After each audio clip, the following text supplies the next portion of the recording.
Real, your friendly neighborhood cast. Hopefully, I'm experiencing some technical difficulties, but that is the quirky way with the internet. We are your movie news, views, and daily discourse. I am your host, T. Swift. Luckily, my co-host Scott Fox and I are here to sing the late media.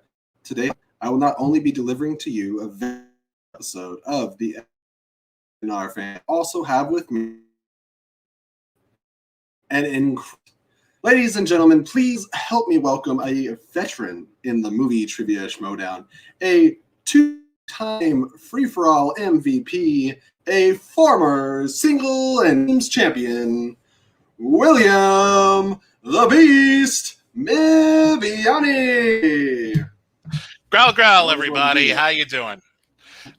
Jesse, thank you so much for joining me and for that lovely intro. That was really, really nice of you. Thank you. I tried. I've always wanted to do that, and so thank you for the opportunity to do so. Yeah, they make it seem so cool, don't they? They really do, and you want to just stand in front of the mirror and practice hearing your name, you know. And I finally got to do that recently, and hear it come out of the chairman's mouth himself. But how are you doing today, Mr. Beast? You know, I'm doing pretty good, hanging in there. It's been a weird time for a long time, and somehow you never quite get used to it. But it's a good time to be a Schmoedown fan. The season has just begun. Kicked off with a really great live event and a really awesome Inner Geekdom match with our one and only Jesse the Jackal Swift. I love this show. I love being able to help people get into this show because I really don't think it takes a lot to become a big Schmoedown fan. There might be a couple of questions you need answered, but once you got them answered, it's just a really, really great time if you even kind of love movies. Like if you even just love some movies, there's no excuse. I think it's so easy to fall in love with the Schmoedown. I know I did. I think you so much as dip your toe into the water, you might find yourself falling in. And to me, I've had a little bit of an emotional connection, especially recently, because it was about a year and a half ago that I was just coming out of surgery after tearing my meniscus. And so I was down and out back in front of the TV for a while. Second knee surgery at 27 years old, same knee. Skateboarding was good idea. But essentially what I did is, I watched a lot of movies, but honestly, I kind of just backlogged through the movie trip mode and watched a whole bunch of shit, and then introduced my family to it. And so I had to go full circle just in, the last 16 months or 18 months, I guess would be the math on that, has been absolutely incredible. But before we dive into our full dissection of the Schmoedown, I think it is high time that we let everyone know why we are here. Bibbs and I are both competitors in one of the most exciting sports in the last decade, if not all time. It's not hockey, nor football. No, who cares about those? That's right. It's not football nor football. Neither of those two. It is a battle of knowledge, wit, and sheer will. Hashtag Hal Jordan. What happens when a madman mixes the showmanship of professional wrestling with some feverish film fanatics? Aside from alliteration, I'll tell you what you get. You get the movie trivia Schmoedown.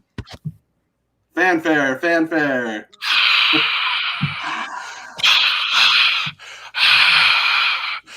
I forgot to bring my confetti. Somewhere my cat is scratching in approval off in the distance. The inspiration behind this video essentially is that for the last several weeks, I have been asked daily, what's a Schmoedown? How does it work? How do you get on it? And finally, what is a quirky merc? I wear this shirt to work. I wear it to family gatherings, and nobody knows what the HE double hockey sticks is going on.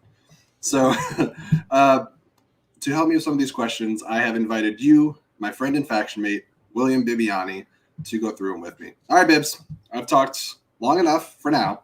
I will have more opportunities. I want the viewers to hear from a Schmoedown vet just a little bit about the league. How would you describe the Schmoedown in layman's terms? Give us the dummy's guide. Okay. Well, the Movie Trivia Schmoedown is a web series created by Christian Harloff and Mark Ellis, and a lot of really wonderful people work behind the scenes on this thing. It takes personalities from all over the internet and the world of entertainment, from celebrities like Kevin Smith and Chris Jericho and Doug Benson, to folks like myself, just film critics, people who make a living in the space of movies, to folks who just love movies so much that they cannot possibly not be in a movie trivia competition. And it pits them head to head in a series of divisions, focusing on different levels of knowledge and different types of gameplay, and tests them in progressively more difficult movie trivia questions over the course of a match in a game that combines not just movie trivia knowledge, but also strategy, also teamwork, also showmanship, and also a heck of a lot of entertainment and storytelling. It's not just a sport, it's also partially a scripted narrative full of the kinds of storylines that you might be familiar with if you're into wrestling. And if you're not into wrestling, which I didn't used to be, it's just like watching a mini movie where every once in a while, like you're watching a sports movie and all of a sudden people are playing sports and everything comes to a head. All of this drama, all of this tension between characters has been building to them facing each other on the baseball diamond or on the football field. It's right. The same thing, except now they're facing each other on the field of who knows the most about motion pictures. Absolutely. And that's really exciting for me as someone who didn't grow up watching sports. Like, I knew of sports, obviously, but I didn't have a big sports background.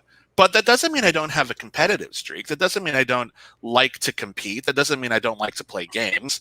It just means that when it all was said and done, while other people were watching sports, I was watching movies. And now, finally, those two things have collided, and we get to do both. And that makes it really exciting because it's not just about sitting around a board game and just joking with your friends about who starred in what movie. This has fanfare. This has special effects. This has ongoing narratives. This has big, giant live shows, the likes of which you've never seen. And it's a wonderful community to boot, with wonderful people who get to play this game, who get to interact with the players that they like if they're at home and not playing themselves. And sometimes those folks get to play too. So it's one of my favorite things that I get to be a part of. It's not just a game. It's not just a sport. It is a sport. I think it's kind of a way of life at this point. So I love it, and I love being able to introduce people to it. Like anything, not everyone jumps on at the same time. You know, not everyone watches every television episode starting with episode 1, or sometimes they only find out it's cool in episode or season 4. Right. We are at the better half of a decade of the Schmoedown running. Yeah. I realized earlier today that I've been doing this for about 10 years, for 5 years. I've been doing this for about 5 years. And I just realized, wow, where is all that time gone? And then I thought to myself, it went to hanging out with wonderful people and being able to test my might and prove my mettle and take all of this wild array of information that I've accumulated over the years and actually put it to fun use and being able to entertain people with it, while also, and this is super important to me as a professional film critic, celebrating what I love. This is all about an art form. This is an art form that if whether you love the showmanship the most, whether you love the sports aspect the most, whether you love the storytelling the most, none of us would be here if we didn't also care enough about movies to learn a lot about them. And it's that love that combines us all, regardless of what kind of competitor you are or what kind of fan you are. And I think that right there makes it one of my favorite things to pop up in the movie space in a really long time. Yes, Harloff, cut the check. I think that is one of the best, just in a matter of moments, introductions to the Schmoedown I have ever heard. And listen, it's a big reason why I have you on here, Bibbs, because I could have sat for 3 days trying to write my best editorial on the Schmoedown, and it wouldn't have come close to touching that. So I'm so grateful that you are on here. But it's one of the reasons I wanted to do both of us, is because it's a dichotomy of experiences and perspectives. I am a fresh-faced, little baby coming into the Schmoedown in my infancy. Not to say that I don't have experience with movies and I don't have the knowledge. I do have that. But as far as getting under those lights, getting involved with the competitors and with the competition of all of it, and I think coming at it from two different angles, because sometimes after you've been involved with something for a while, it's possible that you get disconnected from what the beginning felt like. Not to say that's that way for you. I'm just saying that's it happens. Inspirations here. Yeah. It happens. It can't not, like when I started with the Schmoedown, it was a much smaller enterprise. People were still watching it, but it hadn't like expanded to all of this. It didn't have like a Patreon. It didn't have all of these live events that we have now. They didn't have factions. There was actually it was much smaller and much easier to sort of grasp onto, just because the ambition hadn't really struck yet. But now there's so much to it. It's becoming such a phenomenon. Oh, thanks, Christina.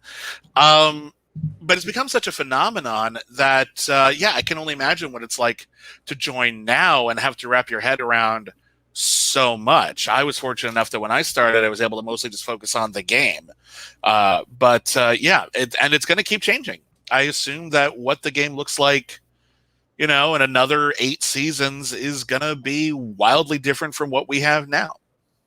You bring up the just exponential evolution of the Schmoedown and how impressive it's been and how flexible they've been, because although Harloff and Ellis have always been the minds behind the Schmoedown, as far as ownership or distribution goes, it's changed hands several times, and they have adapted to everything that's come their way. And I think now, without argument, is the most impressive it's ever been, despite being right in the being spearheaded by a pandemic. And it's been really interesting to see how the show, because there's initial moment, and this is true across all of entertainment, where all of a sudden the way we had to do business had to dramatically change because of the COVID epidemic that really started to hit a crest in March of last year. And the Schmoedown was originally conceived of as a live show. It was a show where people actually showed up in person, interacted, had an audience whenever possible. That really changes the whole vibe. And that allows for a lot easier, sort of character work and storylines than it does in the digital space. However, once COVID hit and we couldn't safely get together, which of course we wouldn't do, we had to change everything around, and there was a time where can this work? Can we do this? And to the enormous credit of Christian Harloff, Mark Ellis, everyone behind the scenes at Skybound, Nerd Chronic, these are all incredibly talented human beings. They found a way to adapt the game into the digital space, and I think it's led to a slightly different vibe, but it's still the exact same Schmoedown that we love. And we're all super excited. We've got vaccines are coming down the pipeline. It's going to get a little safer once enough people get vaccinated. We're all looking forward to the possibility of getting back into a studio before the end of next year. We're not going to do it. I'm sure we're not going to do it before it's safe, but we're all super excited about it. And that is going to be triumphant. That's going to be such a... Yeah. That's what I did. I mic'd myself, or muted myself. We're going to wait for Bibbiani to reconnect, hopefully here shortly. Oh, I actually lost him. But I'm sure there's people that are going to be watching this down the road that might not know who Adam Collins is. But for those that do, I want to bring up Featured Presentation Productions comment here. It's going to be fascinating seeing Adam Collins have to deal with an audience. And I think that is going to be interesting for all of us. Hey, he's... Am I back? Okay.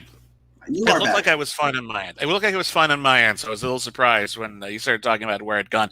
Where had I left off?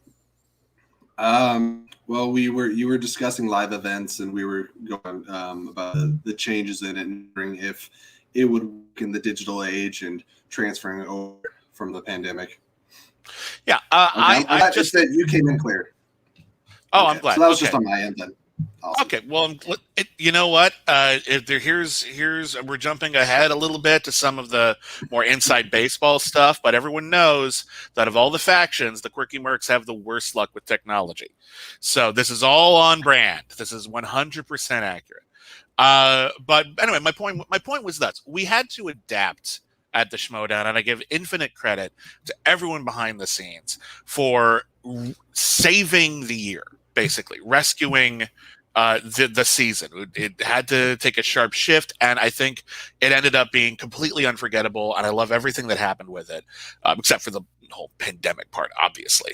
But we're all super excited to get back into the studio again, and once again turn this into the absolute gladiator arena type show that it was always intended to be, and that really is kind of where it lives. And that's going to be really interesting to see how people readapt. Some people really flourished in the digital space. Some people had trouble adjusting to the digital space, and that's really exciting. For some of us, potentially, it's a first-time adapt. It's not, yeah. If that opportunity ever is to arise. And it brings up a solid point, because what I guess I'm thankful for, and it's weird to connect the pandemic with being thankful for things, but sometimes you have to, is we wouldn't have gotten connected if things did not roll out the way that they did. The whole that's a decent chance. Inspired by being flexible. I'm up in Washington State, and I don't really have any movie friends. I don't have there's not a lot of connections here, and then I just feel like it exploded in every way that I wanted it to when I started getting involved in the Schmoedown. One of the first topics, I don't know if you can hear Goose is over there just having a tantrum. But well, it wouldn't be one of my podcasts if a cat didn't interrupt. So again, this is completely on brand. Glad it's not the same cat over and over again. I think one of the first things I want to get into, because we're going to have pre-existing and new fans coming from every corner of movie fandom. So I want to bring up what the divisions of the Schmoedown are, because we are a league of film fans and competitors that have a lot of varying interest and experiences, and so the league itself is divvied up into 4 different divisions. So let's get into them. Yeah. Okay. So there are 4 different divisions. They are divisions, not leagues. There's only one league. That's the Schmoedown. Within the league, there are 4 divisions. There's the singles division, which is a one-on-one competition that spans basically the entire breadth of movie knowledge. You have to know everything about potentially every movie that was theatrically released from the dawn of cinema until today. And that is divided into a wide variety of categories. I forget the number, but I think it's over 50 potential categories right now, ranging everything from baseline categories like comedies and dramas and horror to decades, 1970s, 1980s, 1990s, 2000s, to actors and filmmakers. You've got Jim Carrey and Denzel Washington and Emily Blunt and Angela Bassett. They all have their own categories. Filmmakers like Martin Scorsese and Akira Kurosawa, and even subgenres like wrestlers in film or martial arts movies. And also, you have to know a variety of geeky categories, which will be important later. The teams division is set up very much like the singles division, except each competitor has a partner. And depending on which round of the game it is, they are allowed to interact and combine their knowledge in order to become basically Super Saiyan. They're just allowed to just become like this gigantic trivia machine. And it's really glorious to see people, especially people who you wouldn't think would work well together, suddenly form this incredible alliance. So that's fun too. And then there are 2 other divisions that are more specialized. There's the Inner Geekdom division. The Inner Geekdom division is dedicated specifically to movies and or franchises that have taken on a life of their own outside of the cinema space. And we're looking at a lot of them are franchises. We're talking about films like the Lord of the Rings movies, the Harry Potter movies, the Star Wars movies, the Marvel movies, the DC movies. Some of the genres that are more influential but maybe aren't as gigantic now as they used to be, but are definitely part of that space, like Planet of the Apes is in there. New additions. Some of them are new additions. Like all of Schmoedown, it's always evolving. It's always changing. Yep. Everything about the Schmoedown gets bigger every year and every season. And but one of the cool things about the Inner Geekdom division is that because the number of films is you have to study is smaller, and by smaller I mean it's like 300. But because of that, the questions are a lot more difficult. So it's not about having a general knowledge of everything. It's about having a hyper specific knowledge about a small number of things. And as a result, those competitions can become incredibly intense. And then lastly, there's the Star Wars division. And this is a division dedicated exclusively to films in the Star Wars cinematic universe. And if you think the Inner Geekdom division gets hyper specific, wait till you see the Star Wars division, because Star Wars is one of those franchises that people don't just know, they know in minute detail. So the Star Wars questions, like you might do reasonably well if you're a casual Star Wars fan in round one, but just sit back because you're about to be absolutely astounded by how much these competitors know about absolute minutia, fascinating trivia details about the Star Wars universe. It really is a wonder to behold, even if you're a casual Star Wars fan, or even if you're not a Star Wars fan at all, because wow, do they know a lot. And it's really exciting to watch people who are passionate about something persevere and excel at that, even if it's not something you're super into yourself. But then again, it's Star Wars, and most of the people on the planet are super into it.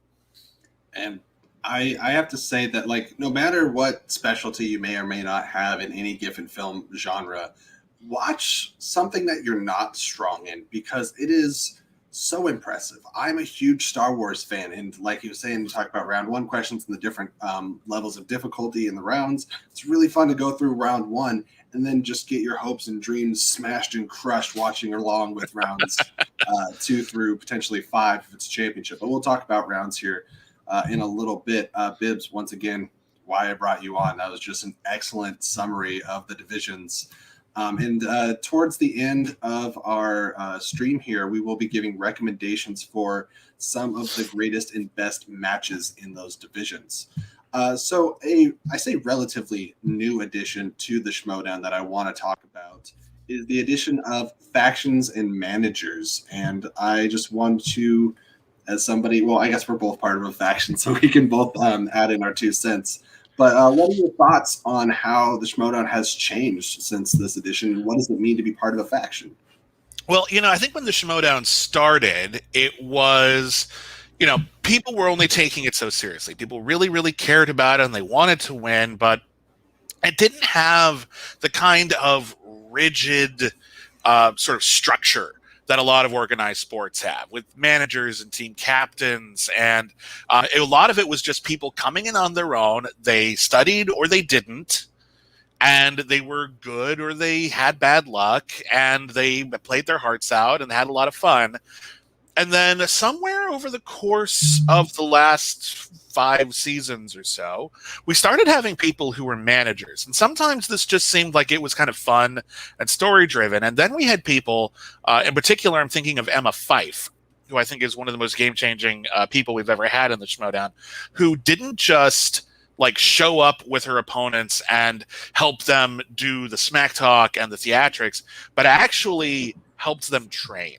And actually came up with strategies with them, and actually like made sure that when there are different elements of the game that they were prepared for it. They weren't just coming in on the day hoping for the best. And once we saw just what a game changer that was, just how different that was, we started to see that became a more exciting element of the Schmoedown, not just for the people at home, because it was always fun, but for those of us behind the scenes. And I don't know the entire history of why Christian decided to formalize it. I do know that he wanted to treat it more like a professional sport, and he wanted managers to have a bit more control, a bit more, a bit more input over who they're managing and how their team dynamics would work out, and that would change the gameplay. So now we have currently 8 separate factions with 8 separate managers. Each faction has its own name. Each faction has its own personality. Each faction has its own style of studying and gameplay. And there are currently 12 people in each faction. All of them, all of the factions have people from each division. The exact number is a little different depending on how the managers decided to work that year, but they're all covered. And now it's not just about individuals competing against each other or teams competing against each other. Now there are entire groups. All of the Schmoedown is divided up into these larger units who are all supporting each other. Jesse and I are on a faction called the Quirky Mercs, headlined by our manager, the incomparable Coy Jandreau. We have a lot of really awesome people on that faction. And when we're not playing, we're interacting with each other and we're working together and we're strategizing and we're studying. And I know that's true for the other factions as well. We're all in this together. And that sense that we're all in this together leads to this sort of family dynamic that I think comes across on screen and I think helps our various fans, the audience for the Movie Trivia Schmoedown, to develop connections to the people playing. We're always doing that anyway. That's how it is with any competition or sport. You watch long enough, you just, I like that person. They're the way that they do their sport. You know, sports.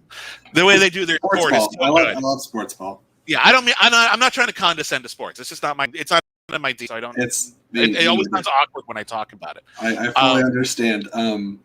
But like again, I think it helps us form connections. It helps us be competitive in a fun way, and it also helps us feel like we've got backup. You know, I've got your back, Jesse, and I like to think that you have mine, and that 100%. Makes it so much easier to do this job, and it makes it so much more fun.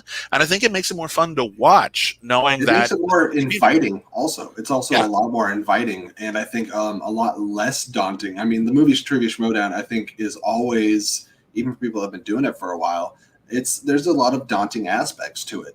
And I think had factions and managers not been a thing, I don't know if I would have been quite as gung-ho as I was to come in and try to shoot my shot and be part of the competition. Yeah, no, I imagine that's probably true for a lot of rookies because, again, when I jumped in, I just jumped in. I talked to Christian Harloff about my name and the sort of persona I wanted to put on because, again, there's a lot of wrestling. Some people want to come in and just do the trivia. Some people want to put on a show and put on a costume and become a whole new character. Both approaches are really, really fun. But I didn't have anyone taking me by the hand and saying, here's how this works. Here's some strategies that we recommend. I'm going to be there for you on the day if you have any questions or concerns, or I'll help hype you up before the match if you had a rough one, like you're stuck in traffic for an hour beforehand and you're just not feeling great. Like, that completely changes the way the game works, and it makes it so much more fun. Yeah. I utterly love the addition of factions. So do I. Yeah, and I think we personally, I mean, bias abound. I love my manager, Coy. He is awesome.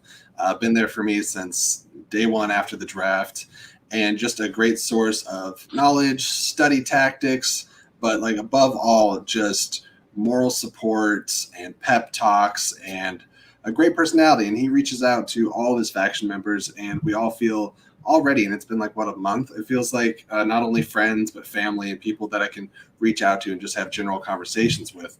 So I cannot wait for things to subside so that we can, get on some planes, get together, do some live events, maybe have one up in my area.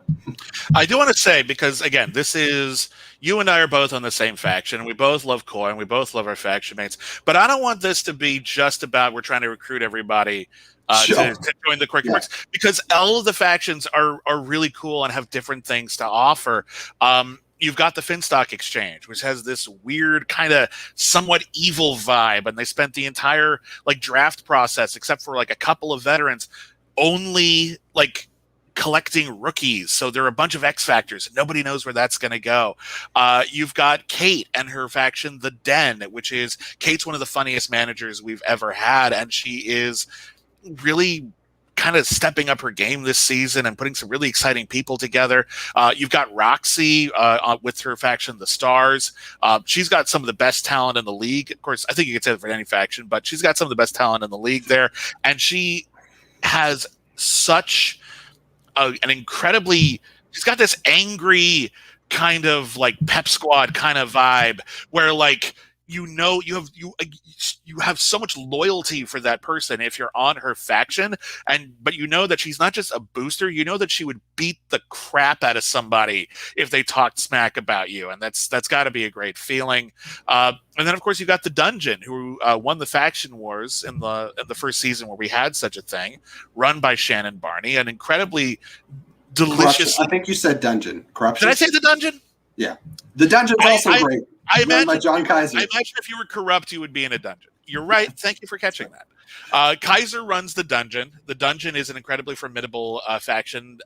This year in particular, they recruited some really top flight talent, including the person many people consider to be the greatest of all time, Dan Murrell. But Shannon Barney and her faction Corruption with a K, which I will constantly remind people is technically misspelled.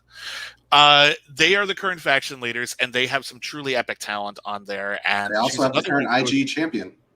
Current IG champion? That's the Dungeon. Dungeon is the current IG champion. Right. I was referencing back to the Dungeon. Sorry. Okay, great. But Corruption has the current singles champion, which is Adam Collins, who was rookie last season, who completely blew everyone away. And so again, and that's just a few. So I encourage everybody to seek out the various factions, see what they're up to, what kind of personalities are in those factions. And again, you don't have to only pick one. You can support anyone you want. You can support players regardless of faction, but that faction element kind of just makes it seem like we're just sort of picking our favorite superhero team, and that's always a fun vibe. Absolutely, yeah. And I think I'm a huge fan of all the factions, to be honest, unless we're going against them on that given day. You know, yeah, they're the worst. Then they're absolute garbage. But I've been watching for so long that I can't not be. Like, you know, it would be a complete farce for me to pretend like I felt any kind of downtrodden against any one of them. And I don't know if did we bring up the usual suspects? We didn't bring up the usual suspects. I think we didn't bring a couple. Levine. We didn't bring up the usual suspects. It was run by Sam Levine, which also has some incredible talent on there. We didn't bring up Swag, which is a very, very fun faction with really wonderful people on it. I'm playing a match against one of their members in a couple of weeks, Mr. Paul Oyama. Of course, this whole segment of our video will not age well, but that video will probably be up soon or is already available if you're watching this in the future. There you go. Yeah. Speaking of time travel and dystopian futures, you know, some of the categories on Geekdom. It's only dystopia if I lose. All right. Well, we get to get into some of the nitty gritty of the game itself. I think we've, softballed up the overall summary of what the movie Trivia Schmoedown is. Now I like to enter a little bit of explain-o-vision. So first off, I want to talk about what do the rounds look like, because there's a lot of interesting purposes to each round. A match can be won or lost in any given particular round. You never quite know how things are going to end up. And speaking from someone with a match under their belt, sometimes it's the smallest things you look back on and regret, but you got to move on and learn from them. And that can be anywhere in the match. So same. I've been there. Let's talk about round one. All right. Well, round one is pretty much the same in every division. It's a little longer in the Inner Geekdom division, but essentially all of the competitors are asked a series of general knowledge questions. These questions are all worth 1 point. So although they're not all super easy, they're not the kind of deep dive you have to have seen the movie 20 times to get it. Who starred in this movie? Who directed this movie? In what X-Men movie will you find this superhero? The kind of stuff that, I think almost anyone can play along with. And this is a good warm-up for the competitors. It also is a great opportunity for people to get, a little lazy and maybe not really pay attention and think that they've got this and then accidentally miss a point. And it's happened to all of us, and it's embarrassing. It's the whiteboard round. That's true. You have to write down your answer, not just say it, because you're both answering the same questions, which means that if you weren't writing it down, whoever said the answer first would potentially be setting up the second person for saying the exact same thing because they could and no one would ever second guess it. So you write down your answer. You have to write it down before the buzzer. And you have to prove that you know the answer to this question.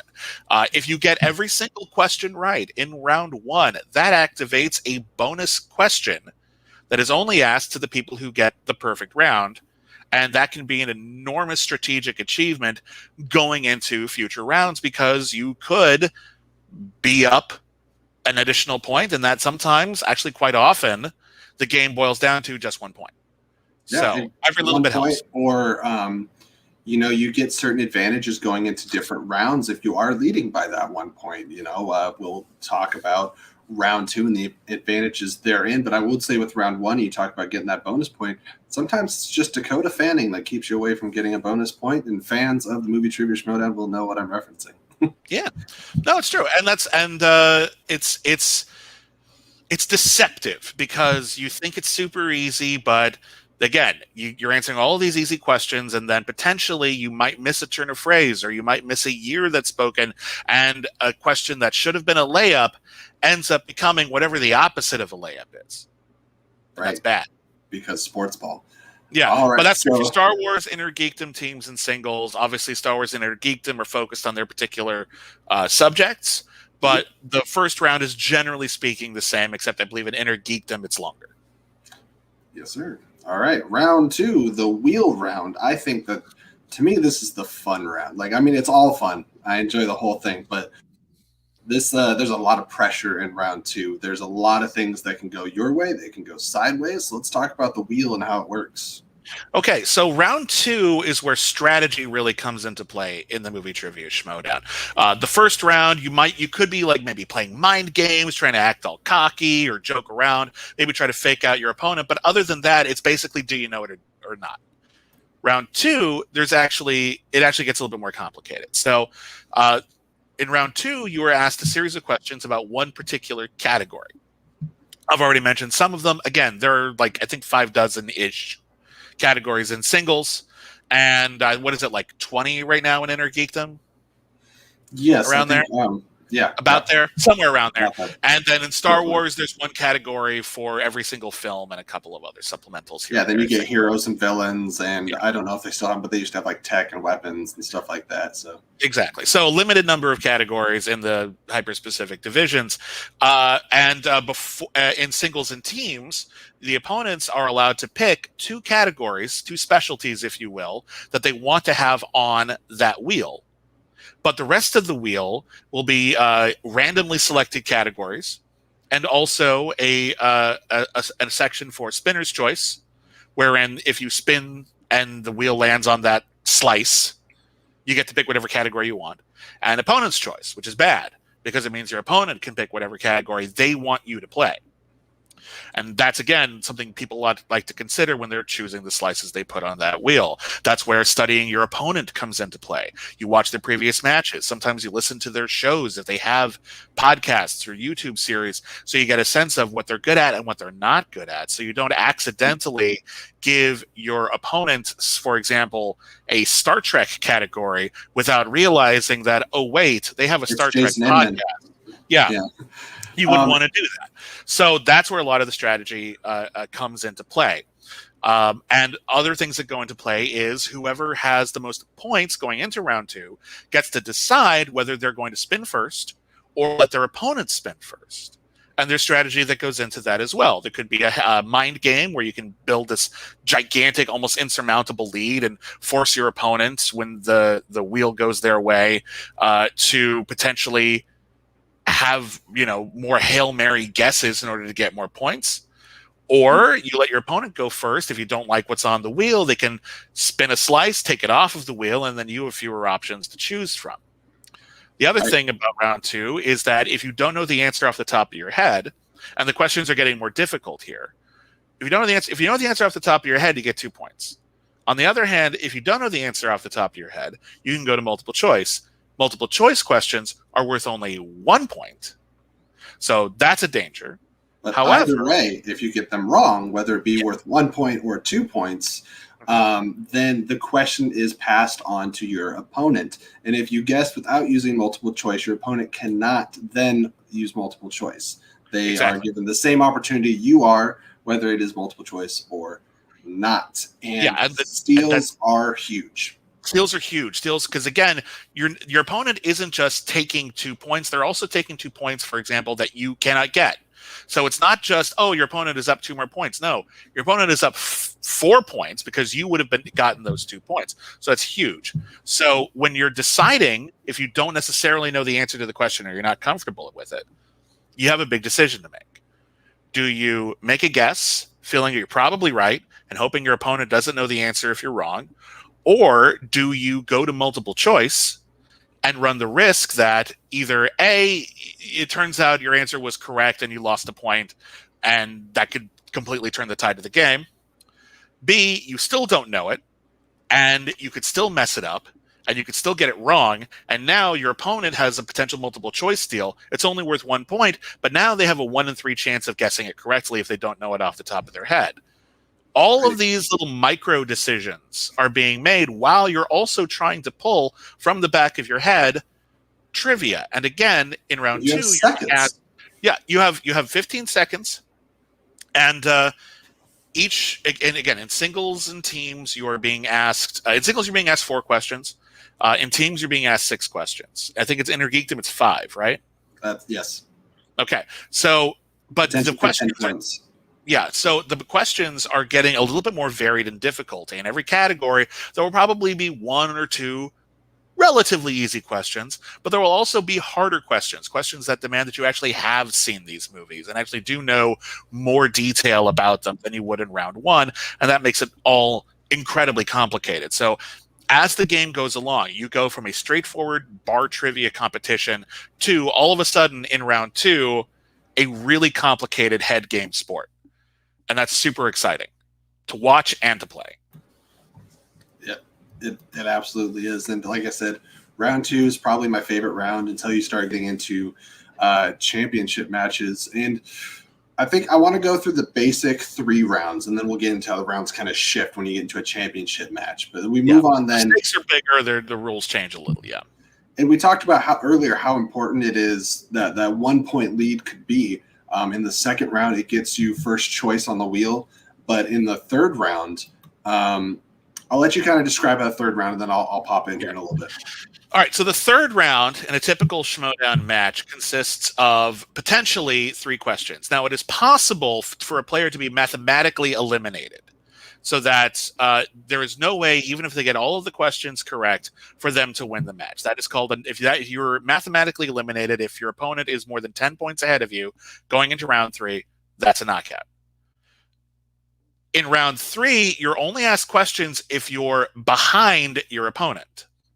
So if you can't answer enough questions correctly and accumulate enough points to get ahead of your opponent before your questions are up, then that is considered a technical knockout, and your opponent doesn't have to answer any questions in round 3. So being ahead in round 3 is incredibly important and useful because it puts all the pressure on your opponent. And round 3 can be devastating. It is. I've been knocked out. It stinks. It's no fun. Nobody likes it. Unless you're knocking someone else out, then it's the best thing in the world. But how round 3 works is this. Each player picks three numbers. Some people have their favorite numbers. Some people pick them at random. These are basically just a random number generator, and each number is assigned to a particular category. So if I pick the numbers, just for the sake of argument, 1, 2, and 3. My first question would be in whatever category was assigned to number 1. It might be in, say, action adventure. And then I would be asked a question for about 2 points of difficulty. Not necessarily easy, but not super difficult either. It's hard to gauge difficulty levels because it's all based on what you've seen, but they do a pretty good job. And then I have a chance to answer that question correctly. The next question is worth 3 points. That question is more difficult. And then the last question, if you get there, is worth 5 points. And as you can imagine, a question that's worth 5 points is usually incredibly difficult and involves either a movie that is considered incredibly obscure or an incredibly detailed piece of information from a more well-known motion picture. And again, these are all in their specific categories. And if at the end of round 3, both opponents, or in the case of a 3-way match, all of the opponents are tied, that leads you into sudden death. And that basically resets the game to a round 1 scenario where everyone goes back to their whiteboards, they're answering the exact same question, and the first person to get a question right while their opponent misses it ends up winning the match. And that's about as intense as the Schmoedown ever gets, because sudden death, anything can happen. Now, do you know off the top of your head how many times you've been in sudden death? I've actually never been in sudden death. I wasn't sure. Happened. It almost happened a couple of times, and then I or the other person ended up whiffing a question and then just being a straight up win. I've never. Let me just double check. No, I've never been in sudden death at all. I was trying to think if maybe I had in an exhibition match, but no, I've never been in a sudden death. I've seen people in sudden death. Oftentimes they end within 1 or 2 questions. We've seen sudden death go. My team partner, and our team is Shazam, Brendan Meyer, played the current singles champion last year, and they ended up going, I think, 9 questions into sudden death. It was absolutely teeth-shatteringly suspenseful. So hard to watch, no matter what side you're rooting for. It's just, oh my god, it's so intense. And again, it's just because at that point, you've gone through all the strategy. You've proven at the end of 3 rounds that you are worthy competitors. You know as much as each other. You're as good at the game as each other. And at that point, it comes down to who knows more. That's it. If you both get it wrong, you keep going in sudden death. If you both get it right, you keep going in sudden death. You go until we find one thing that one competitor knows and the other one doesn't. And that's a lot. That's really heavy, and it's super intense. And yeah, I've never gone through it. Maybe this season, I don't know. I've always been fascinated to be in that situation, but it's just never come up. Let's get into the kind of almost Iron Man style with the amount of endurance that it takes, and that is a championship match that is 5 rounds, and the 2 additional rounds are unique. They are an added stress.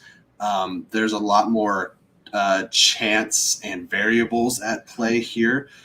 Just to overview really quick, it is a betting round and a speed round, and then what would be your 3rd round, I believe, gets shifted to what is the 5th round, correct?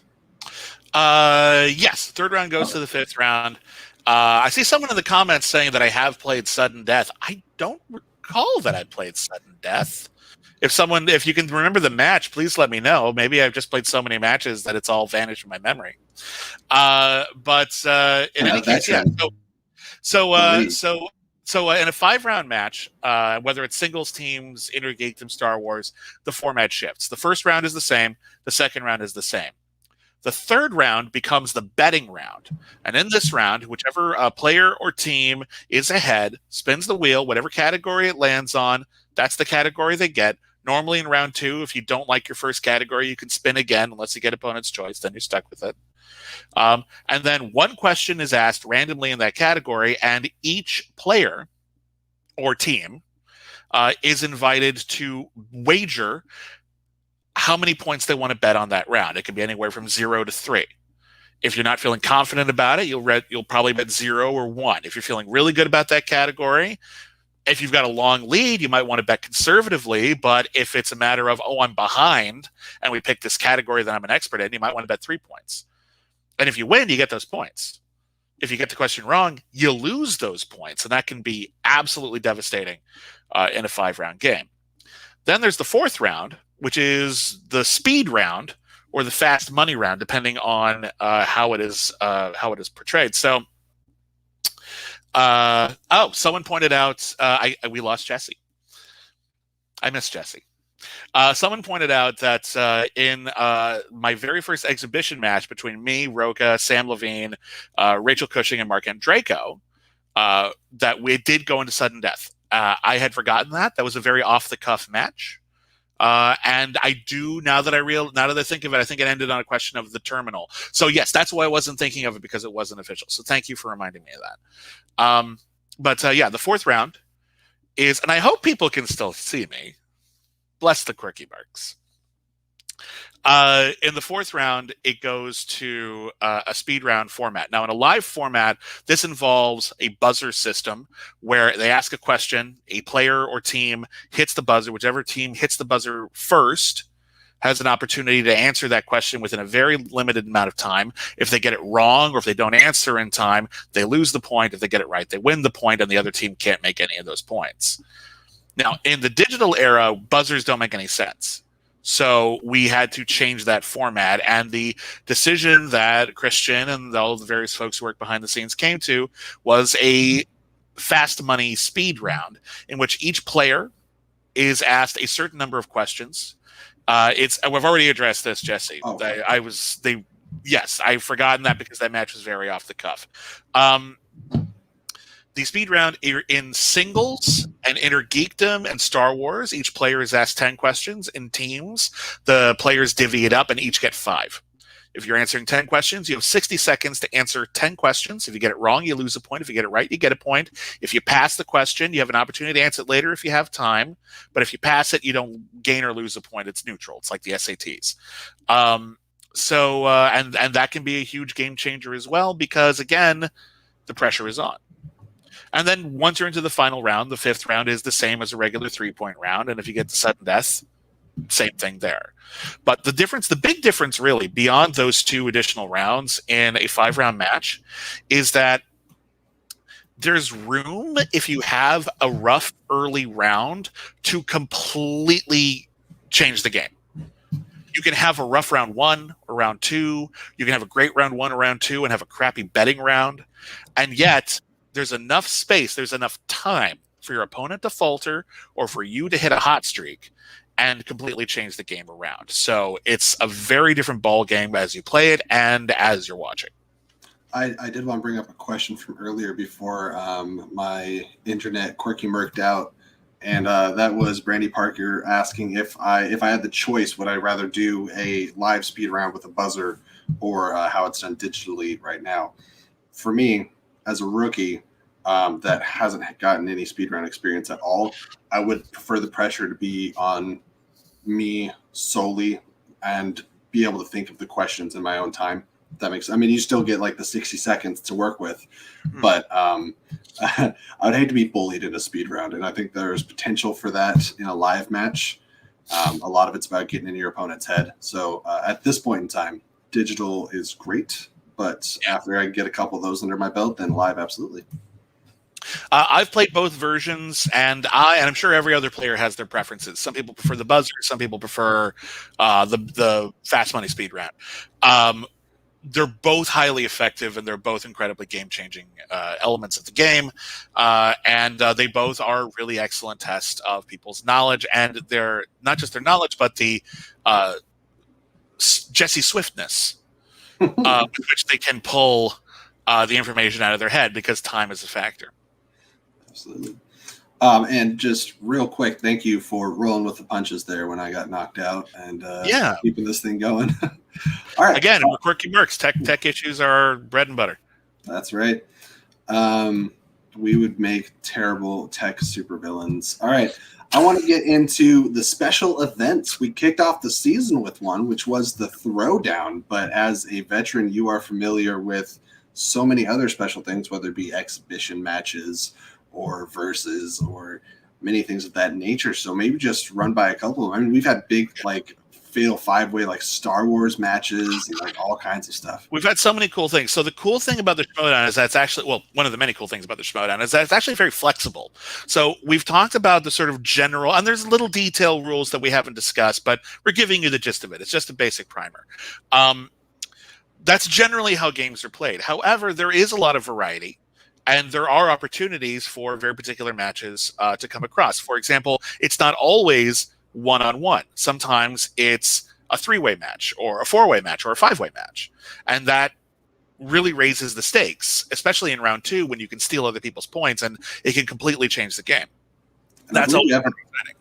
Is the free-for-all in April? The free-for-all is currently scheduled for April. That's my personal favorite event.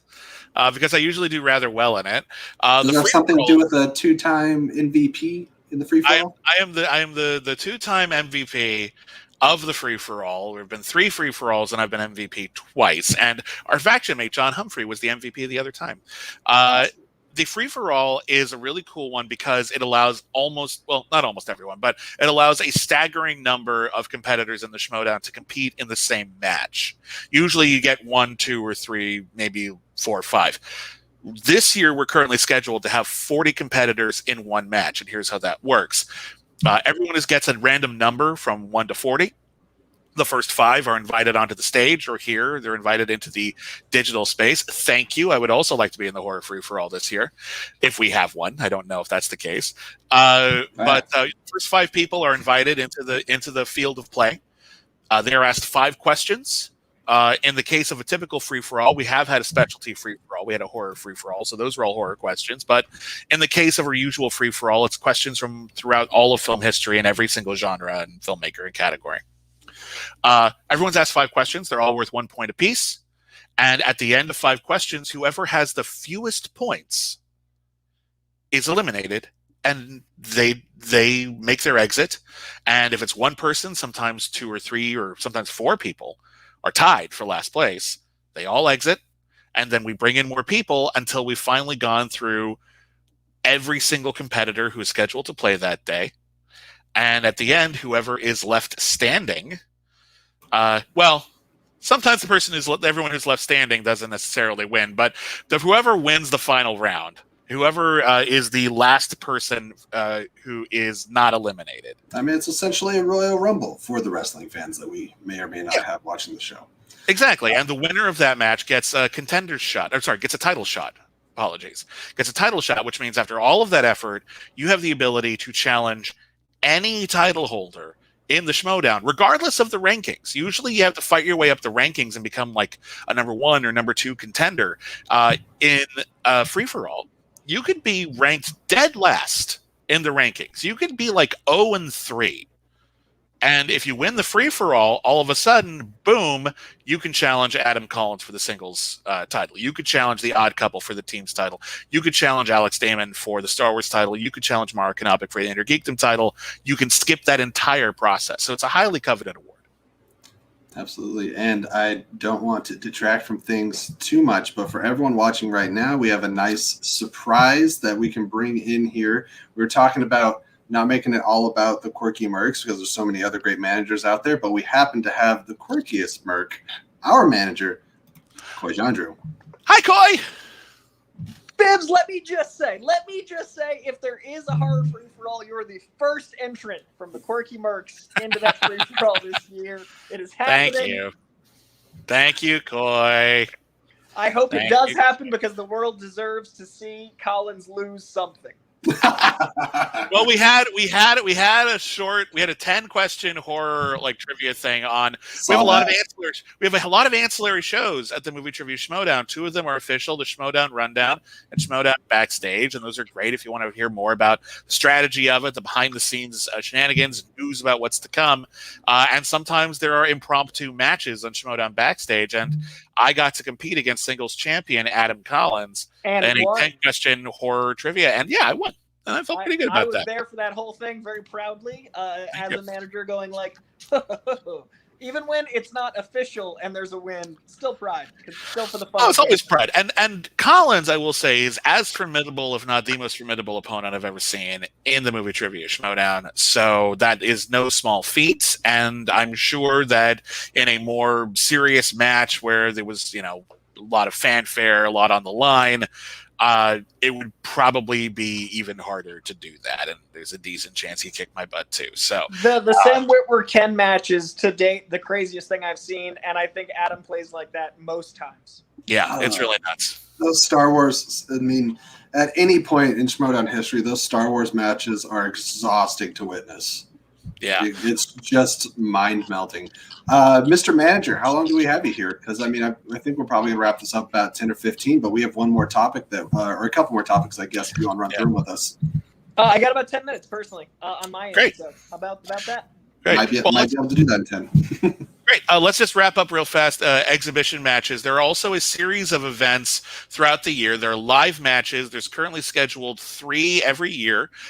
These are pay-per-view events. You can either purchase the event individually if you're only interested in one event, or if you're a subscriber to the Schmoedown Patreon, I believe it's $10 a month, you get all of the live shows as they debut, and that's a really, really good deal because that's the actual length of the matches vary. But that's probably between 4 and 7 hours of show every month.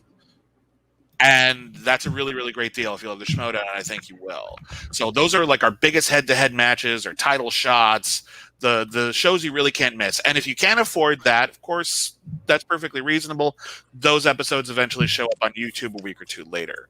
And then there are big yearly events like the Schmoedown Spectacular, which happens at the end of the year. That is all of the biggest matches that we've been building up to all at once. So that's the teams match, that's the teams title match, the singles title match, Star Wars title match, the Inner Geekdom title match, and usually a couple of showcases on top of that. As you can see on your screen right now, this is the Schmoedown Patreon, patreon.com/Schmoedown. There's a variety of different tiers. The $10 a month tier, if you can afford it, is currently the best deal because you get all of that additional stuff. You don't have to wait for it. You can watch it live. You don't have to risk it getting spoiled on social media, which can happen. It is a sport. So I highly recommend, if you can afford it, you check that out because it's a really, really great bargain. Absolutely. And I mean, if you think about it, if theaters were open, you go to the theater once, you're probably spending more than that. If you get, a couple cups of coffee, you're spending more than that. So you get well worth your money at the $10 level. Me personally, I had AMC A-List and I proudly paid $23 a month, and I'm getting, that was 3 movies a month. This is 3 matches a week, or 3 movies a week. Now it's 3 matches a week. So for half the price of AMC A-List, boom, suck it, AMC. AMC's having a hard enough time. Let's not kick them off. I know. I love movies. I love AMC. I do remember movies very, very fondly. What a weird year. It sure continues to be. This was 2020 part 2, right? Effectively. Don't say that. Don't say that.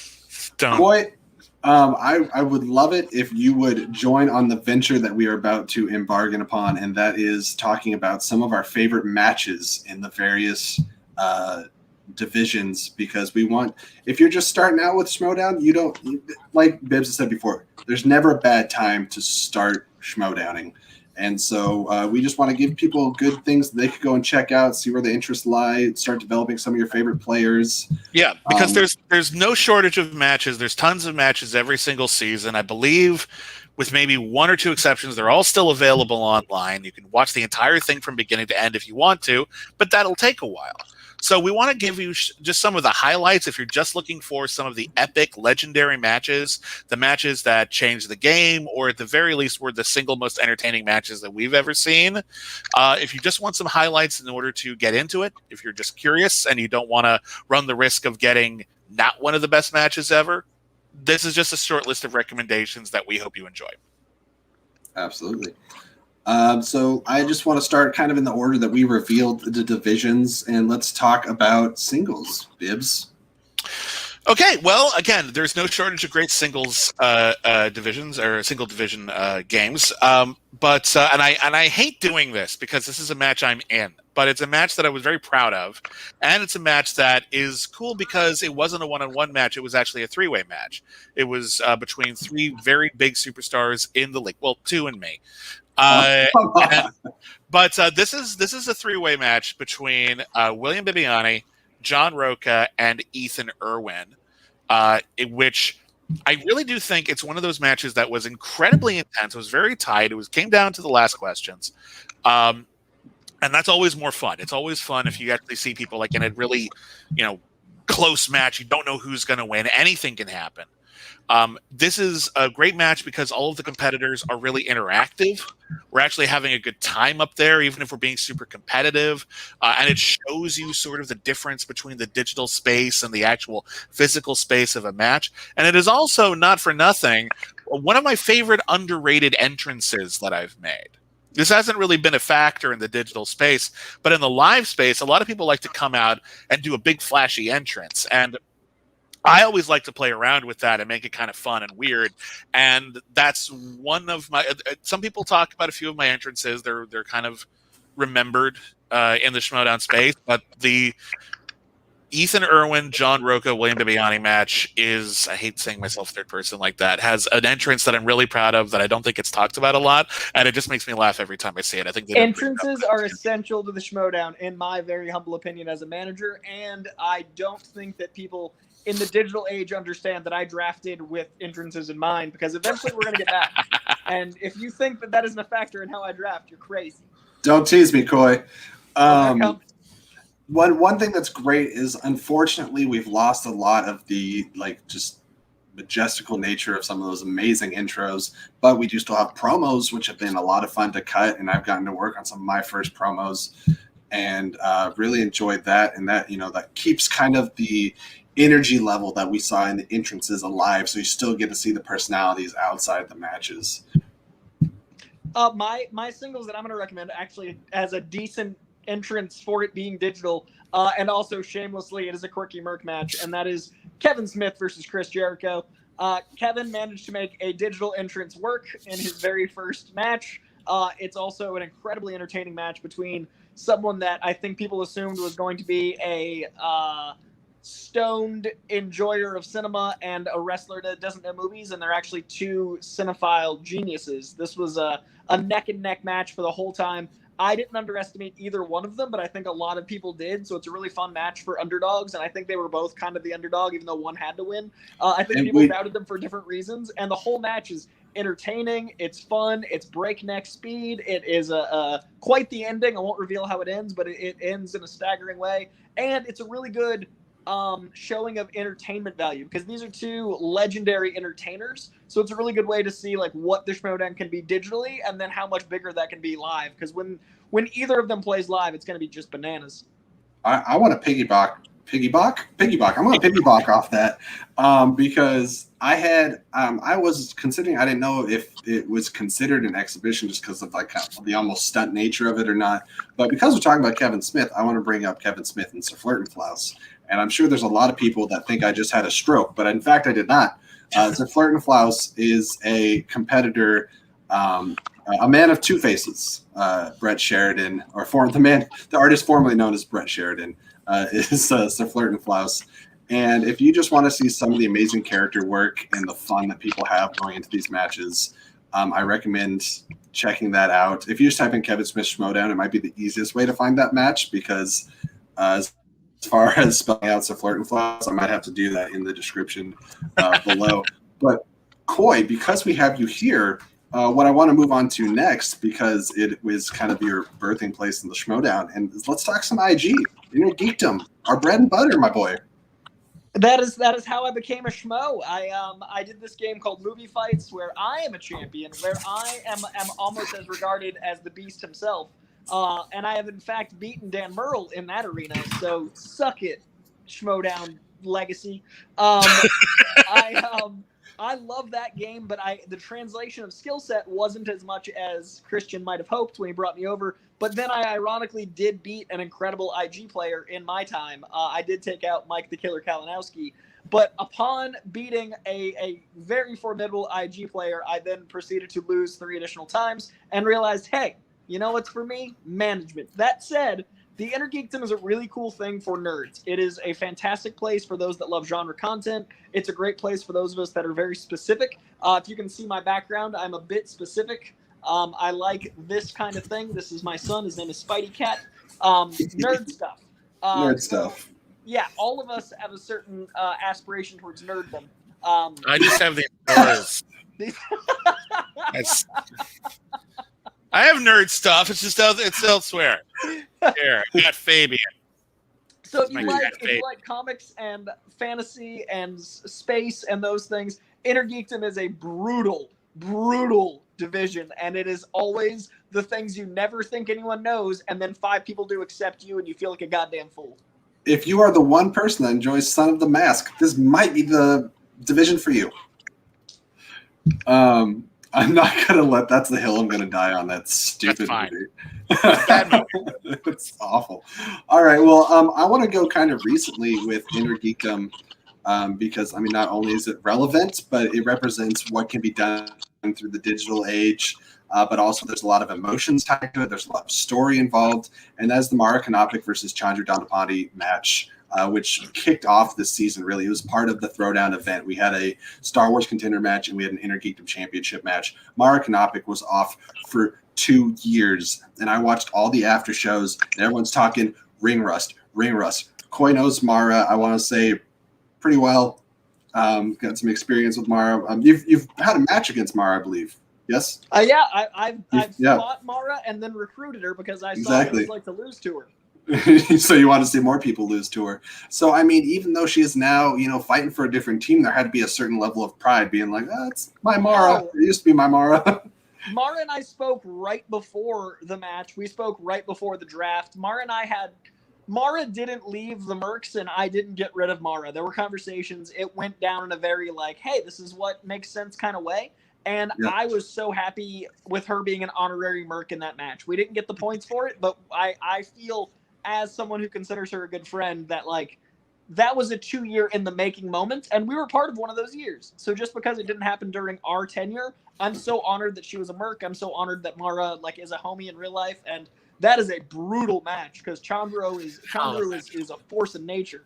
And one of the other things it demonstrates is all the new categories that we got this year, because History of Violence came in, and there's a lot of some of the new things that are rough for competitors, new and old. So we got to experience the digital age, we got to experience new categories, and then you got to see emotional highlights. We got to see Mara just a really emotional response to I'll just say how the match turned out, because I realized that I was gonna just no, you know what? No, we said current Inner Geekdom champion, so I already gave that away. It's fine. Yeah, people already know. But it was after being gone for so long, right? And it was just her first match back, and it was incredibly emotional to see it. And it was a real genuine moment. A lot of the drama and the Schmoedown, a lot of it's drama. A lot of it's character work or storylines, and it's easy to forget sometimes that there are people who are really putting their all into this sport. And the victory or the loss can hit you really hard, and that's incredibly humanizing, and it's incredibly human. And yeah, whether it's Mara or Dan Murrell celebrating together, this has happened twice. It's a really beautiful moment. Or whether it's a competitor taking it really, really hard, and if your heart breaks for them, these are all things that make the Schmoedown not just a show, but actually make it something that we really connect to. I lost my train. Before I do, I got to say Rachel Cushing. Anything Rachel Cushing and anything Shire Wolves. Before I tag out, I will say if you look up Rachel Cushing, if you look up Shire Wolves, those are excellent places to start. I wanted to mic drop at those moments. Also, I named myself for this Zoom this is how I hear you both saying my names. This was in honor of me joining. This was the high koi. I'd be remiss if I didn't comment on Prince Robot back there, so thank you for that. Nicely done. Koi, thank you so much for joining us. You have a great day, okay? Yeah, great to catch you guys. Keep doing the good schmo work. All right. To Koi's point, my pick for a highly recommended Inner Geekdom match is a Rachel Cushing match. Rachel Cushing is currently retired from the movie trivia Schmoedown, so if you're new, you might not have seen her match. She is a legend. She came from obscurity, absolutely knocked everyone out with her knowledge, not just in singles and teams, but also in Inner Geekdom. She's one of the few players who's been able to compete at the top level in multiple divisions. Not the only one. We've also had our Mike Kalinowski's or Chance Ellison's. It's happened. But for me, the Schmoedown Throwdown live event match between Rachel Cushing and Mike Kalinowski is maybe the most heart in my throat, I do not know what is going to happen match I've ever seen, because Mike Kalinowski was at the top of his game. He's, we've all had hard losses here and there, but he knew every single thing you could possibly know about Inner Geekdom material on that day. Rachel Cushing, the exact same way. They were neck and neck the entire time, and it was all about who was going to blink. And I'm not going to say anything other than it went to sudden death. So it was terrifying. And the question that it ended on was so obscure and so specific that when we saw that they gave different answers, nobody in the audience knew who won. No one knew. Everyone's like, did one of them just win? Yeah, and then we have no idea. It was incredible, absolutely incredible to watch. Incredibly emotional finale. Make sure you watch the interviews at the end of that one, because it's really beautiful. It's so good. Yes, that's a great pick, and it's not the only time that those two have competed against each other. And you can just look up those two names and get a great match, no matter what result you get. Pretty much, yeah.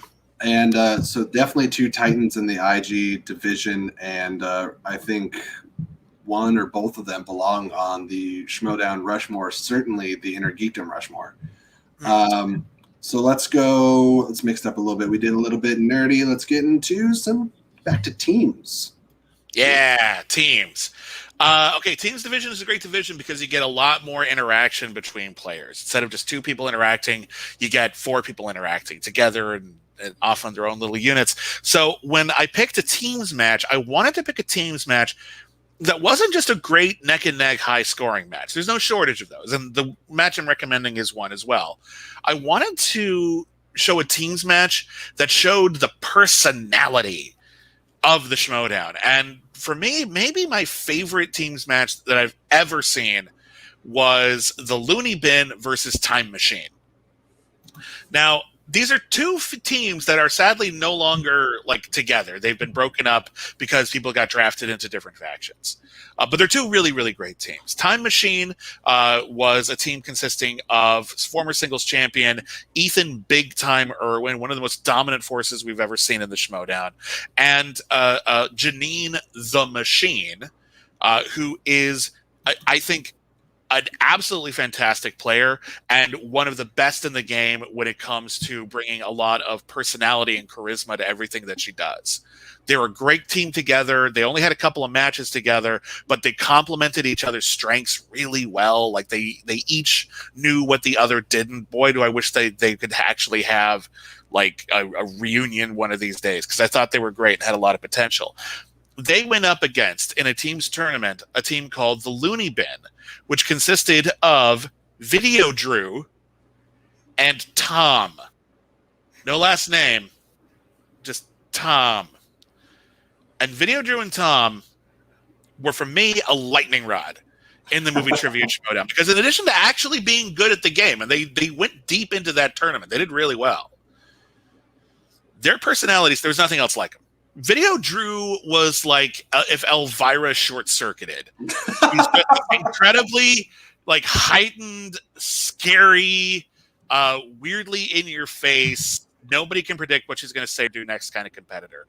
And Tom, who's all hunched over in his black hoodie, as though he's some sort of minion in a Hammer horror movie, possibly raised from the dead, speaks very, very quietly and is always asking everybody if they want to see his dead body. They're just this weirdly playful, malevolent force. And every time they're on screen together, it's electric. The opening sketch at the beginning of this episode that I'm describing is absolutely hilarious, and you've never seen anything else like it in the Schmoedown. The promo video, you can tell that the editors just really loved playing up just how kind of demonic these characters were. And it's really fun to see their opponents have to deal with the fact that these people are staying in character during the match. And watching Janine the Machine, Ethan Irwin, and their manager at the time, Jay Washington, just absolutely not know what to do with that shtick. And watching that shtick completely get under Christian Harloff's skin. And you just make him laugh. There's a couple of lines in there where Christian's just I don't even know anymore. I don't even know. I really love when Christian and Mark absolutely break when they're trying to call a match. It's one of the highlights. It's something I'm always trying to do. And sometimes I get them. But I don't think anyone ever did it better than Video Drew. And I think Video Drew and Tom were just lightning in a bottle. They were just this incredible team. It's always fun to watch them. And Time Machine is no slouch either. Wonderful personalities. They play off of each other super well in this match. It's one of the funniest matches we've ever done, but it's also a really tight, high-scoring match. Sometimes you see in the Schmoedown that some of the fun characters aren't necessarily the characters who have the breadth of knowledge to set points records. It's not always balanced, yeah. It's not always balanced. Sometimes it is, though. And in the case of the Looney Bin, it absolutely was. And I loved every single match that they were in. And even as they have gone their separate ways, every match with Video Drew and Tom is wonderful. Every match with Ethan Irwin is an absolute dynamite, explosive match. Every episode with Janine the Machine is pure, wonderful entertainment. And I'm telling you, she's one of the most... she's never won a title. She's going to someday. She's so good. And I love her to pieces. So I just want people to see her matches as well. I believe it is that balance of both performance and character and knowledge that creates legends. That's how you get Kalinowski's. Yeah. Whether he's being, one of the greatest faces in Inner Geekdom to doing a heel turn because he's a very convincing heel. And either way, it's a lot of fun. But there's a reason that Kalinowski's name comes up so much because both, singles and Inner Geekdom, the guy knows a lot. He's formidable. He's very formidable. I've never played him in singles. I hope to one day. Absolutely. All right. So, I have. What's your team match you want to recommend? So I was sifting through some ones, and I wanted to just find something that came up real close that has a couple legends, and not to rack up your nerves a little bit, but I chose a Paulo Yama match. So I got Dan Murrell versus Paulo Yama title match because the end result was 19-20. We talk about how often it comes down to that 1 point. And this was an example of that. Yeah. You want to get two people that know their stuff. Dan Murrell is considered to be the GOAT of all of movie trivia Schmoedown. And Paulo Yama is an absolutely formidable force. I'm very excited to see the match against Bibbs and Paul. I've gotten to talk to Paul briefly when the draft rounds were being made and all the factions were talking to people. And dude has a breadth of knowledge. It's not just singles. It's incredible. It's incredible. He's formidable in Inner Geekdom. He's formidable in singles and teams. And on top of it all, his tough guy persona on the Schmoedown side, just a nice person. The Schmoedown tends to attract really nice people. And this match is a great match. Dan Murrell is considered the GOAT, the greatest of all time, for a reason. He's lost a few matches here and there. It's once in an actually rather large fashion, but it happens to everybody. But you look at the breadth of his career, and it's just one impressive match after another, one incredible title defense after another, one incredible match. I've played him multiple times. I've never beat him. He's absolutely phenomenal. He knows as much or more than anybody. Wow. So to have Paulo Yama having one of the greatest rookie seasons anyone's ever had, it's like him and Mark Kanopik and Adam Collins. Those are like the three greatest rookie seasons I've ever seen. To go straight from first match to playing Dan Murrell for the title and having it come without ruining the outcome of the match and having it come within 1 point like that is just incredibly stellar. And it really helps. It helps if you know just how overwhelming a force Dan Murrell is, which is why we're hyping it up so much. Because, that's what it was. It was this rookie phenom. It was Mr. T in Rocky 3 going up against Rocky at the beginning of Rocky 3, not the end. Like this one, like, oh God, anything can happen. This might be like Dan's kryptonite. You never know. This could be the guy. And what a thrill. You have to put yourself in their shoes. It's a title match. It's not just like, oh, if I get knocked down, I'll get back up again and continue the tournament or continue the season. It's like, this is it. This is what you've been working for. And it comes down to just 1 point. And I can't imagine the nerves or being able to think straight for 15 seconds to try to come up with an answer. And I think one of the reasons that I want to make this video is to show people how much the Schmoedown means to people, both the fans.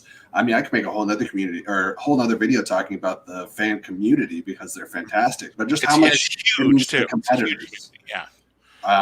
So with that, I will, just because it's an easy transition, I'll come over to Star Wars and I will take the first one just because, again, 1 point. The amount of times that it comes down to 1 point. And this is completely by coincidence, I think. Me and Bibbs both have a Dimolanta match, and Andrew Dimolanta, of course, is in our faction and has a title match coming up, to which we're both so confident he's going to win. We're going to finally, after 3 years, get a new Star Wars champion. But I have Ace Cabrera versus Andrew Dimolanta. That's a hell of a match. It was a 5-round match, a grueling battle of Star Wars geek knowledge. I think I would have been lucky to get 2 digits possibly in this match. It was incredible. And to have it come down to, I believe, just a failed 5-pointer, nail biting. A hell of a match, whether you are just a movie fan, Star Wars fan, or just a fan of sports and mental athletes getting together. incredible. And that's a great one too, because DiMolanta was already viewed as a Titan in the game. And again, we have not had a new Star Wars champion in years. Alex Damon has had that title, and he is he's the juggernaut at the end of the video game level. He's the Gollum. He's just yeah. Well, not even Gollum makes it sound like he's like, that's one thing. He's like hoarding it, but he's just like, I don't know. I'm trying to think of like he's a Terminator, and we're all just waiting for someone to see who can take down the Terminator. And Terminator. Yeah, and so I think DiMolanta can do it. But regardless, so there's a lot of people who've made a name for themselves in the Star Wars division, and they haven't won the title yet, even though they're clearly know more about Star Wars than almost anyone else on the planet. And DiMolanta is absolutely one of those. Ace Cabrera was a player who had already played in a previous year. He didn't go far. It happens. And so everyone assumed that when he was playing in the Star Wars division that he'd do okay, and that it would eventually, come down to at the end of the tournament to the people we all knew were great, like DiMolanta or Scrimshaw or Laura Kelly.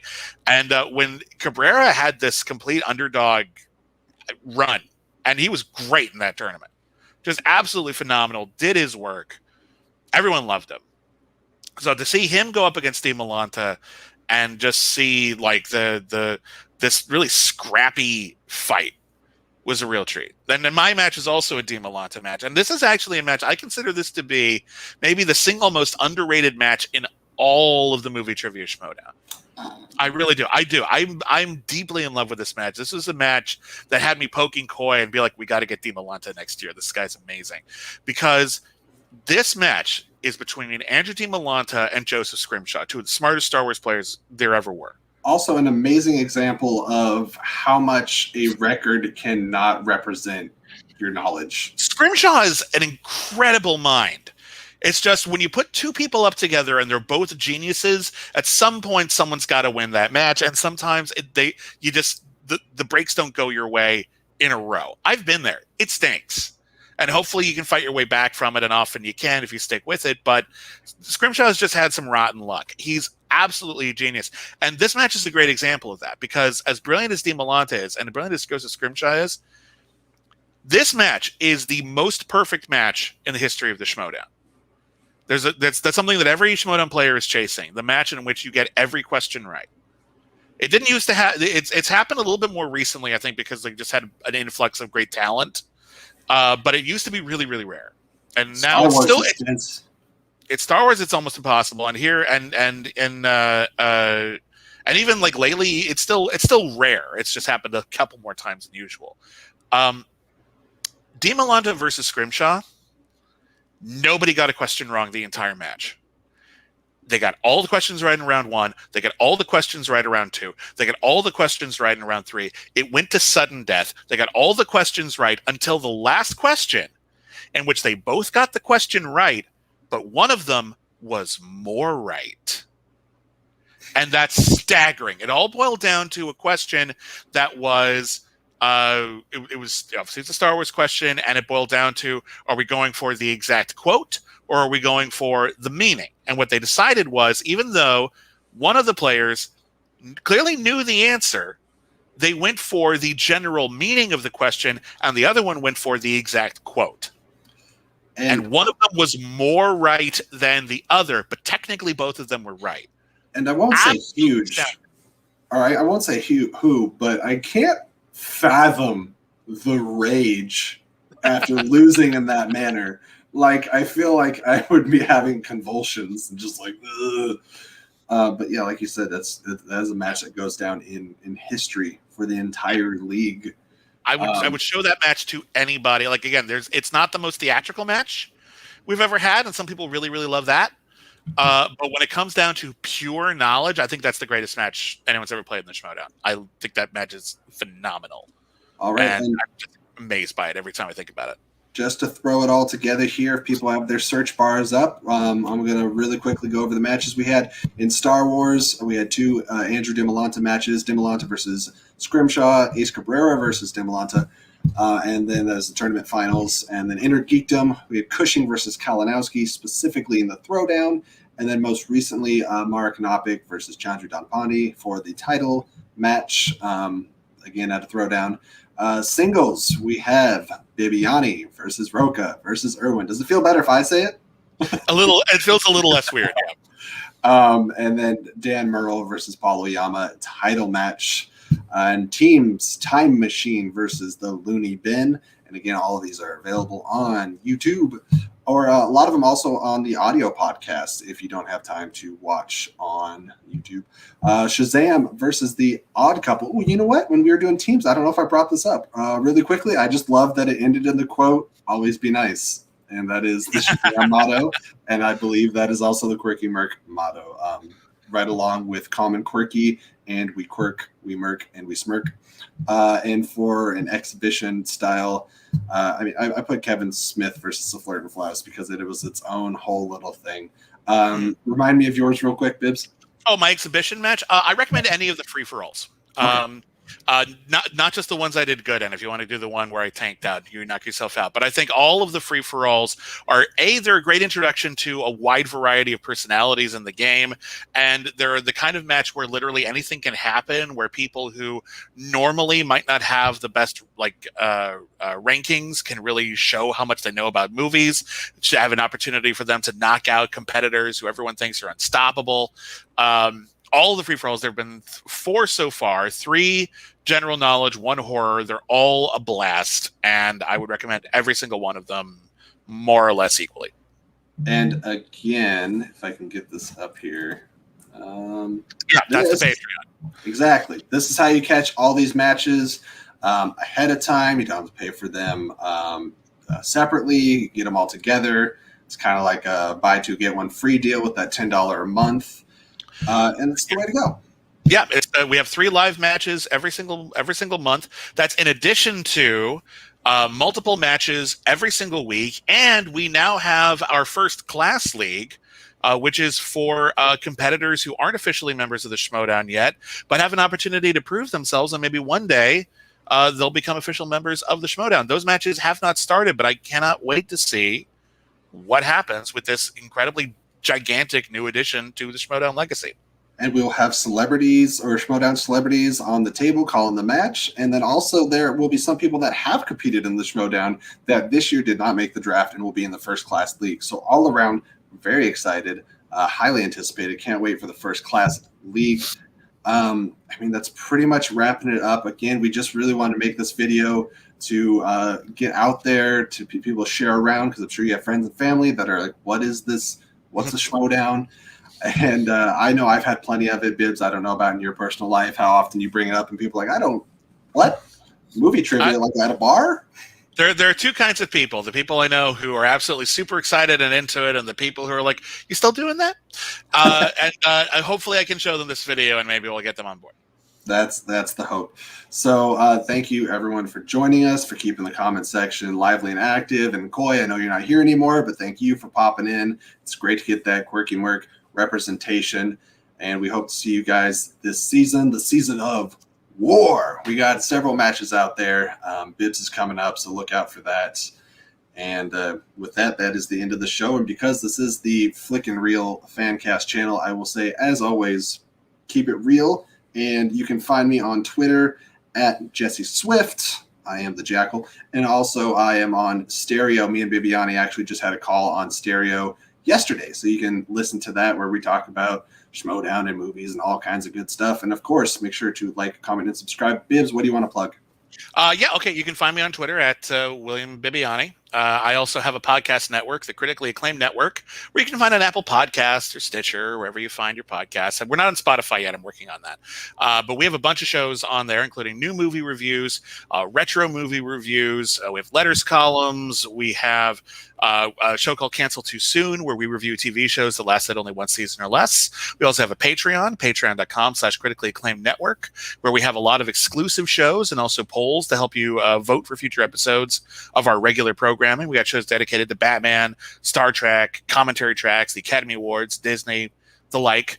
And if you go to Etsy.com, and search for Salt Cat Soap, you will find the soap store that has been founded by my wife and partner, M. Lapis da Silva, and I help out with that. And I'm working, actually, when I'm done here, I'm going to be making some bars and hopefully be able to debut them this weekend. We design soaps. She does most of them. They're all absolutely incredible. New soaps debut on the first Saturday of every month. They're all handcrafted, individually designed, absolutely beautiful, and they smell amazing. So that's Salt Cat Soap. You can find them on Instagram, instagram.com/saltcatsoap. And they are incredible. They're absolutely incredible. Thank you so much. And and I'm looking forward to dipping my toe more into the world of soap crafting as time goes on, because I look at everything she does and I'm just like, wow. As you know, as everyone here knows, nerds get sweaty. We are called the Sweaties. Rest in peace, John Schnepp, for imbuing that title upon us. So soap is important, guys. Wash your pits, as I always tell people. At least wash your hands. It's an epidemic, for crying out loud. That too. So make sure to check that out and visit us on our various social medias. Again, thank you guys so much. Bibbs, huge thank you to you. Thank you. The biggest thing we've done on the channel so far. The first, hopefully not the last. And I just want everyone to keep a lookout. We have a WandaVision, or me and my channel have a WandaVision review coming out this weekend, because in a matter of hours, what time is it? I don't know. Soon, the finale of WandaVision. And I'm pretty sure you're watching that as well. Oh, yeah, I'm watching it. Awesome. All right, guys. Well, we will see you next time on the Flick and Reel Fancast. Until then, keep it real. Thanks for stopping by.